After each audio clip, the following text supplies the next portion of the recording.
Good evening. Hi, my name is Eric Turway. It's Tuesday and it's 7:30.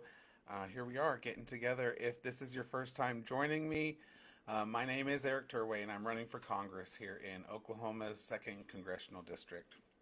I hope you guys had a great week.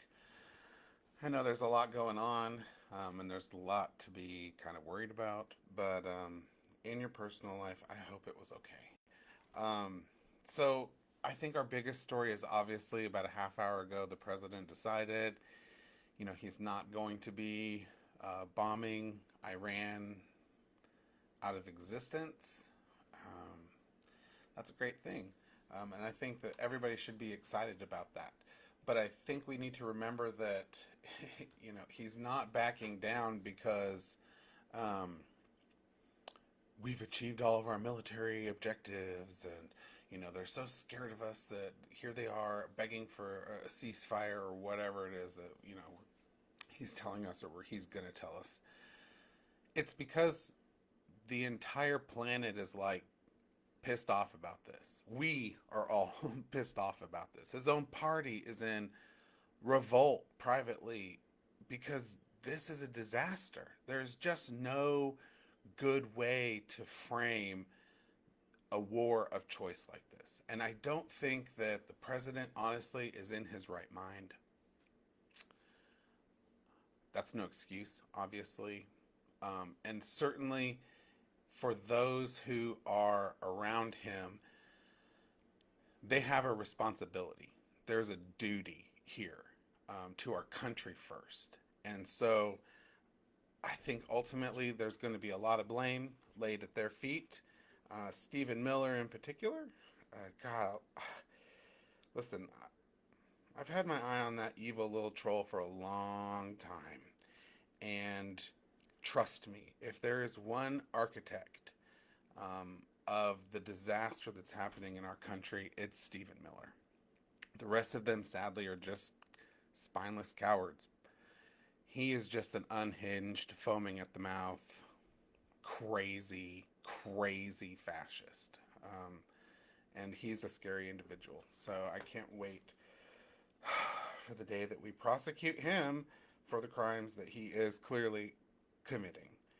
Um, and we have spent now almost, again, the estimates vary widely, but about $50 billion on this war with Iran so far. And like we do every week, let's talk about what we could have bought instead. So I was thinking about it and I thought, it would be really nice if we had an administration who decided instead of bombing a foreign country, we would resource bomb some of the poorest parts of this country. And let's just see what we could have bought in Oklahoma if they had decided to do that instead of murder, you know, thousands of people in a civilization we are not scared of. Let's see here. In Oklahoma, we could have fixed every structurally deficient bridge and all the states around us with money left over. We could have solved our entire drinking water infrastructure backlog problem. We only need $6.9 billion to do that, so we would have had like $40 billion left over from that. We could have funded our Oklahoma public schools at current per pupil spending for 20 years or more. Or we could have raised teacher pay, built more schools, and done all of that. So we would have still had money left over. It's ridiculous. All of this money in a month, people. This is stuff we could have funded for decades. And we just wasted that money in a month. So we could have funded our rural transit agencies for the next century, not even a decade. We're talking about 100 years of funding for our rural transit. Let's see here. We could have endowed a full ride college scholarship fund for every graduating high school senior in Oklahoma. We could have given every single one of them $25,000 a year, and we would have had money for decades to do that. Decades. And we just threw it away. We threw it away. We literally blew it up. We just blew up our fucking money, blew up our future, and we're just dropping it on other countries. And I think it's unacceptable. I don't think it's right. Um, yeah, it just really, it really pisses me off because it seems like every time we ask for help, for the neediest people when it comes to healthcare, when it comes to education, when it comes to food assistance, when it comes to housing assistance, when it comes to mental health, anything, you name it, just name it. There's never money for that. Never. And if they think that there might be money, they he and haw, they're like, oh, I gotta go to Congress. I gotta ask for this. We gotta go through this big, long process. That's bullshit. Look at what he's doing right now. He didn't ask a goddamn thing, and he's just doing it. And it may be wrong, but God, wouldn't you like to have a president who would do something without asking Congress that fed an American instead of killed them abroad? I mean, we've lost 13 military bases abroad. Do you know that? 13 of them. 15 Americans are dead. We've spent $50 billion, dollars, and I don't know about you, but again, I don't feel any safer. And it's just Iraq, Afghanistan, all over again. You can just feel it happening. Okay, let me look at the comments, see if there are any questions that I'm going to get to. Again, before I even look, you guys know I'm going to skip right over the bullshit. I just don't know it. Or I just can't deal with it, I'm sorry. About the 2 weeks before. I don't know what you're talking about. Am I going to be okay in Congress? Yeah, I'm going to be just fine in Congress. I don't think Congress is going to be very okay with me because I'm not there to kiss anybody's ass. I'm not there to get rich. I'm there to come home with results. That's all I'm there to do. And if I can't get that done, I'll come home. I mean, I'm just not one of those swamp monsters. I don't want, this is not something I have been dreaming about doing, and oh my God, this is my chance. Are you kidding me? I love a quiet life. I just wanted to plant a garden. Like I just want to take care of my stupid sick ass cat that with the one eye who has infected gums and won't eat. Like I have other things I'd like to deal with, just my own life. But the problem is healthcare is unaffordable. And my mom's an amputee, she's on disability, she's retired, and now they're threatening to cut everything that's keeping her in her own roof, under her own roof. Like education is a real issue. There are people who are just now entering college. They want to be doctors and nurses, and they're realizing that under this administration, the amount of money that they'll be able to borrow will only cover half of their education. The other half of their education, they're going to have to go and get predatory loans for. Now, this president opened an entire university that did nothing but use predatory loans to basically just siphon money off of people because that's all he is. He's a fucking thief. And so he did that. They were found guilty. They were closed down. I mean, it's criminal, but now he's doing it on a national scale. It's not just his own university. He's going to make everybody buy into this terrible system. And that's something we just have to stop. So it's just kind of, it's over the top. It's mind-boggling. I don't understand why, we're tolerating it any longer. 79 trillion dollars has been taken from the middle and lower classes since the late 70s. 79 trillion dollars. That's healthcare paid for. That's education paid for. That's childcare paid for. He talks about how we can't afford childcare because we're busy fighting wars. This president who ran on no more wars, we all remember this, right? Like he just lied to our faces and told us that. Um, we never have money except when, we want to go to war. We so when someone says we don't need a president, I don't know what you think we would need. I do think that a president's a good thing. I just think that a president who respects our Constitution respects our laws and commits to following them. I got into an interesting conversation with a constituent of mine lately who wanted me to sign a particular term limit. He just wanted me to sign on to something that said I would agree to term limits, and that's something I have already agreed to. I am in a group of a group called Take Back Congress, and we believe in term limits for Congress and whatnot. Well, the thing is, this constituent of mine reached out and said, well, I want you to sign this other pledge instead. And when I looked at the people who are signed on to that other pledge, they are in Congress and they have been longer than the pledge that they signed said that they should be. Now, the group I'm in is full of people who signed a pledge, and none of them are in Congress longer than they should be. If we say that we're going to be there for 12 years, none of them have been there longer. You can't say that about the other pledge. My point is, at the end of this conversation, I told him, I can't sign that other pledge when it's full of people who are hypocrites. You've got to sign, if you believe something, you've got to live it. And we need a president who will live our Constitution. You can't just be dragged to court and be forced to live it. What the hell are you doing? That's not patriotism. You shouldn't be a civil servant if you're being dragged to court to be forced to live by our Constitution. Are you kidding me? That's not what a patriot should be doing. So we need a Congress that will push back. We need some people with enough courage to say, enough. It has to be country over party. It just has to be. And we need a congressman who will do that. Our current congressman, Josh Burkeen, he's not doing that. He claims to be a fiscal conservative, and then he signs blank checks for war. I swear to God, I don't know how you square that. How do you make that make sense? Someone tell me how you make that make sense. Because I can't. I don't think we need to be fighting any more wars. I'll be really honest with you.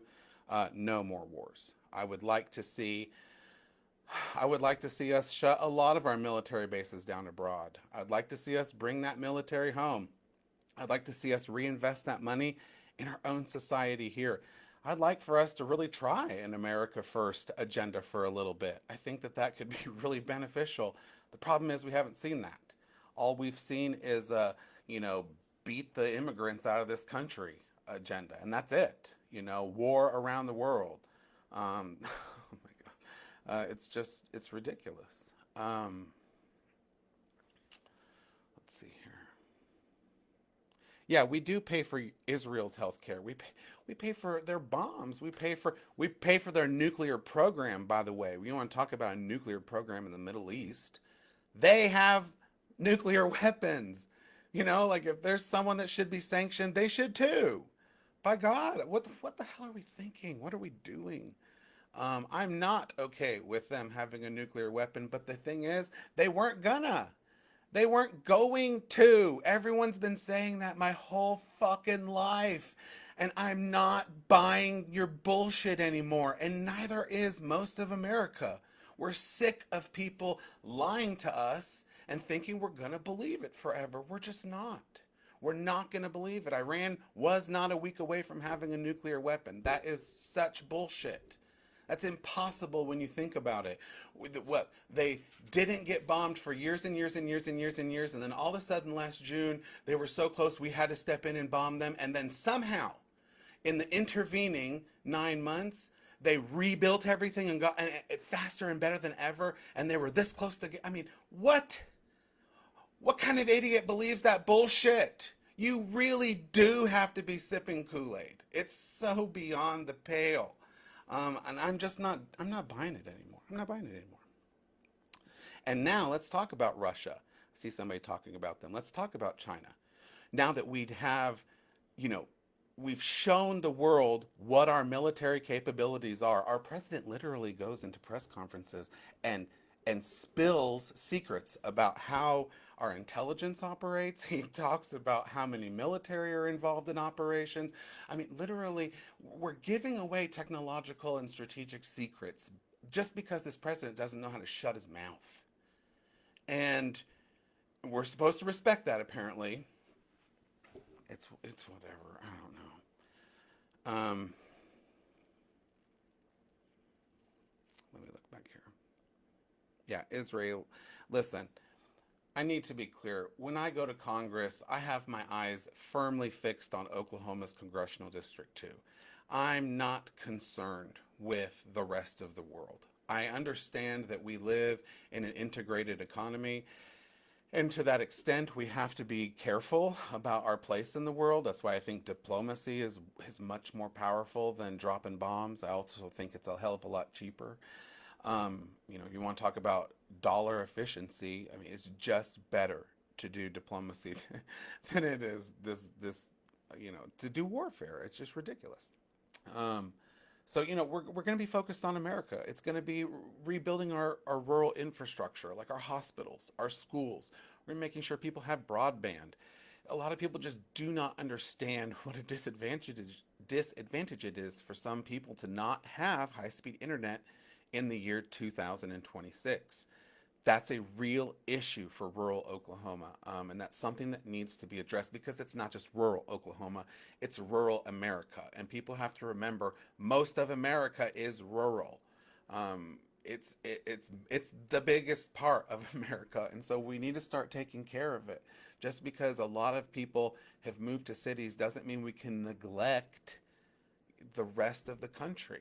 We're the people who grow the food. We're the people that produce the energy. We're the people that hold down the fort. And we have to be part of the national strategy. Um, CBDC. CBDC. I don't know what CBDC is. So if you could put in the comments, somebody said, what are your thoughts about CBDC? And I'm not sure what that is. Central bank digital currency. I think that as long as Congress has come together and they have decided on adding a digital currency, like on a national level, adopting one, for example, I think that would be okay. But I'd have to do more research on this, honestly. I am wary of crypto, but I am not anti crypto. I'm not one of those people that's, oh gosh, this is technology. No, don't touch it. But I will do my research on something, and I can admit when I don't know something. Like last week, somebody asked a question about asset forfeiture laws, and honestly, I didn't know a lot about that in Oklahoma, but I have done my research this week. And we have some pretty draconian asset forfeiture laws here in Oklahoma. And so I'm going to do my research on that. I'm going to get back to you next week. Let me write that down. CBDC.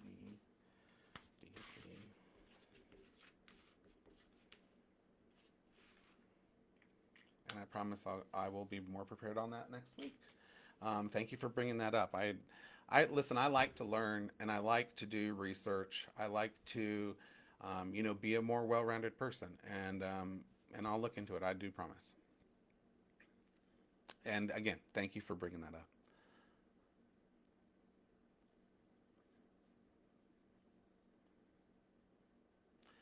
How do we do what? Gutting our politicians? No, maybe not gutting them. Let's replace the politicians who are not in favor of, progressive change.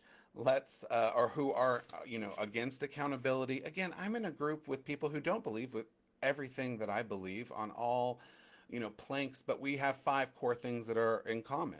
We believe in term limits. We believe that members of Congress shouldn't be trading stocks. We believe that members of Congress shouldn't become lobbyists after they leave Congress. We believe that the Supreme Court should have a code of ethics. And we believe that Citizens United should be overturned. Beyond that, there are things that we argue about and that we don't agree on. And I think that we need to be mindful of that when we go to the polls. Remember that progress is progress. We will not always have perfect candidates, but we can get rid of centrists and the people who are just going to pussyfoot around problems, the people who are going to take corporate PAC money, the people who are going to support Israel, the people who are going to be a problem for the American working class. We can get rid of them in the primary season, and we should. So do your research, and I would say that's how we get rid of them. We primary them. We get a better Democratic candidate in there, and then we elevate them to the seat instead. That's how we get this shit done. It's going to be hard work. It's not like something we can, snap our fingers. This isn't the end of the Wizard of Oz where they tell us that all we had to do all along was just click our fucking heels. Like, we know this is going to be difficult work, but we've also been doing this work for a year now. And a lot of other people have been too. It's not just this campaign, it's many, many campaigns. So, this is it's going to be great. Listen, we're not going to win all of the races this cycle, but we're going to win a lot of them, and it's going to be because of buy-in from people like you guys. I promise.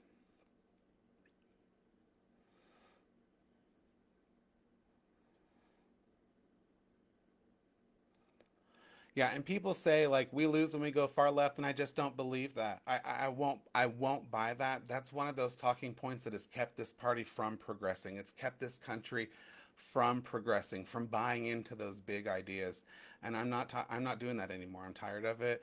I've bought in. I'm getting people to buy in. There's too much excitement around the big ideas like a universal health care.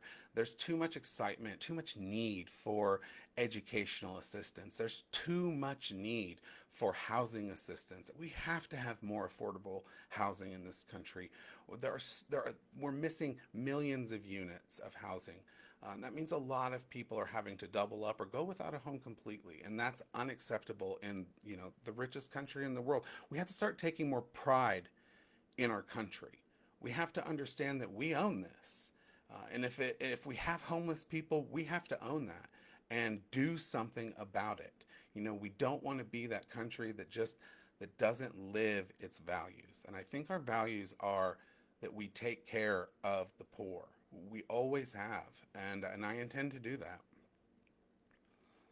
Yes, a climate change industry that can put us to work. Absolutely. There's a great program for, like a great plan. People are always like, what are you going to do?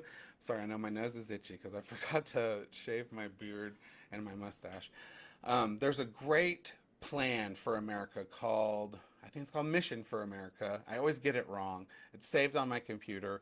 It's a 19-point plan, I think, that has hundreds of pages. It's really great, but it addresses all aspects of our society and shows how if we had true buy-in, we could transform our country into, one of those societies that we could truly be really proud of. And not to say that we're not proud of our country now, but we have a duty to make it better than when we found it. And not just marginally better. We should be working to make it the best goddamn version that it could ever be. And the generations that come after us should be so inspired that they would want to do the same thing. That's the kind of America we need to get back to. And I think that progressives have the kind of vision that inspires people to dream big and buy in a way that they just haven't in a long time. And yeah, we'll have to compromise in the short term. I understand that. I mean, I'm not, a Pollyanna. I get it. But that's the difference. That's why I'm not a Democrat only. I am a progressive because I believe that some progress is better than no progress. That moving towards the goal is always better than just standing still. And so, yeah, there is going to have to be some compromise here and there, but we are going to move forward. And when people see real, tangible results in their lives, they're going to quit caring about, the other. They're going to quit believing in the fear tactics that have been pushed on us and that narrative that has been driven for so very long by the right and the center. They're going to realize it's all bullshit and it's all fantasy, and then we are going to be able to get along. I mean, people are going to realize that blacks Hispanics, gays, Asians, it doesn't matter what group, they're not your fucking enemy. Your enemy is corporate America. Your enemy is the billionaire class. That's it. And they are absolutely kicking our asses right now because we're on the sidelines fighting about who's going to play what position. I don't care. I don't care. I just want to get in the game and I want to win. That's what we need. Um, yeah, and we have been winning a lot more than our fair share lately. We have. And why? Because we're not compromising on our message anymore. Those people who are winning are kicking ass. And not because they're moving to the center. Some of them are centrists who step to the left a little bit. None of them are moving to the middle to try to win. Democrats are winning by sliding into the progressive lane. They understand that people voted for Trump for a reason.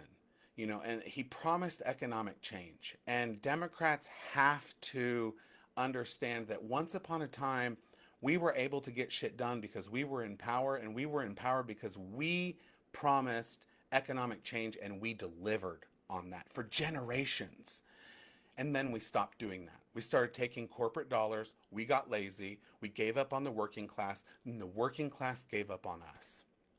Now we have an entirely new generation, a new generation of new blood in the Democratic Party who are committed to labor, who are committed to the working class, who understand that it is the 99 versus the 1%. And if we just stop fighting amongst ourselves, it's a wash. I mean, we will absolutely run this thing, end zone to end zone.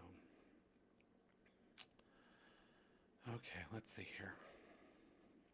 We're almost out of time, so I'm gonna give you guys. I'm gonna go through here and see if there's, any good questions. Who don't? Yeah, I mean, and I know there's an AI bubble, but listen, oh God, this whole Iran thing is so interconnected. But a lot of those, one thing to remember, and I guess I'll just say this about this. One thing to remember is a lot of that AI bubble money is being underwritten by money from the Gulf states. And those states right now are absolutely getting hammered by Iranian missiles. And so those Gulf states are looking around and saying, wow, we've got a lot of shit that we've got to clean up. We've got to rebuild. We don't necessarily have all the money to be investing in AI. And so it's really interesting to see how, you know, all of this is just so interconnected. And you can almost see the pressure being exerted on certain people or certain countries from entire industries. And I think that we need to really be aware of that because any industry that can literally push an entire country, and not just one country, but an entire region, to do certain things, that industry or that company has too much power. It should never have that much power over the lives of regular people. And so that's something we have to be aware of in all of this. It's not normal. We've gotten so used to it that we're forgetting that's not normal. It is not normal that AI threatens our social fabric. It is not normal that the oil and gas industry has taken us to war in Venezuela and the Middle East again. It's just not normal, and we have to call it out for what it is. It's imperialist bullshit. I'm tired of paying for it. I'm tired of Oklahomans coming home dead. I am sick and tired of us adding to our debt and then turning around and hearing that we don't have money for our infrastructure, that too bad your schools and hospitals have to close. I'm done with that. I'm just done with that. It's lies, and it's time for change. It's time for change. And if you still believe that, we're not going to sit here and argue in the comments about it, but I do want you to just think about that. I mean, think about how many lies we've all been fed, and it just has to stop. It has to stop somewhere. And I think that there's an entire generation of us who are ready to just say, we're done. We're done with this kind of American foreign policy. We'll try something else. Is it sure to be, better? No. but we know this sucks. We know this doesn't work, and so we're willing to try something else. I think that's being brave. You know, you don't have to know everything, and I think that people who act like they do are oftentimes the stupidest people in the room, and that comes from someone who spent a lot of time in the classroom. I know a stupid person when I see them. All right. Any other questions? Sorry. Oh gosh, yeah, we're not going to be talking about. I don't. We're not going to be talking about that. Oops, I'm sorry. I clicked on something. I apologize. Oh, there we go. um, everyone I vote for won't compromise. That's going to lose it for us. And you know, I that's the thing.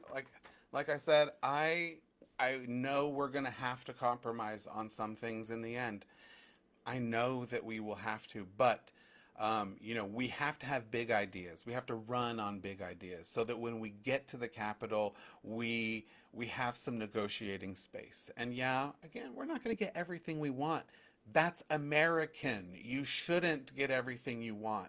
If you do, you become big, giant fucking man babies. And we have an entire administration full of those right now. You can see where that goes. And we don't need any more of that crap. So, no man baby here. We're just going to be an adult in the room and fix this shit because that's what we all deserve, right? And I don't want to go there forever. I like where I live. And I've looked at the weather in DC. Honestly, oh, their winter is yuck and their summer is yucker. So, no thanks. All right. That's going to be it for this week, guys. I really appreciate all of you tuning in and showing up.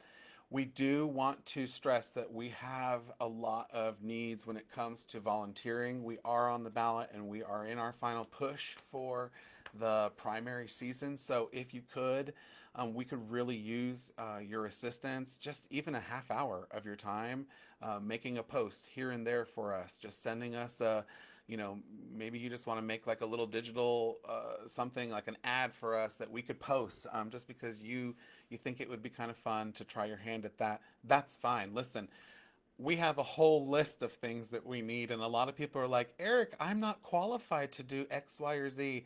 I can't, you know, I don't care. If you've ever wanted to try, then come and do that. Because the thing is, we're not going to pay you to do this. So it's okay if you're not already a professional at it. This is your space to try. I'm not very good at, you know, being a candidate, and it's taken me a long time to get better at it, and hopefully I'll continue to get better at it. But we're all just doing the best we can, and this is a place for everybody to participate. So if you've ever wanted to make a difference, if you feel particularly moved to help out, please do contact us. We've got a form at our website, turwayforcongress.com, or you can send us a message on any of our platforms. Sometimes we're a little bit, you know, it takes us a few days to get to all of our messages, but I swear to God, we will get to it and we will get back to you. So please do reach out. And if you can't help this campaign, do help some other campaign out there. It is a all hands on deck moment. We need everybody participating in our democracy. This is the moment, and now is the time. So please, please, please do support a candidate. Do your part. It is our duty to defend our democracy. Again, thank you guys so much for showing up tonight. I really do appreciate it. I'll be back here next Tuesday at 7:30, same time and same place, here on Facebook and TikTok. Until then, you guys have a great week. Take care of yourselves, and if you can, take care of someone else near you. I'll see you later.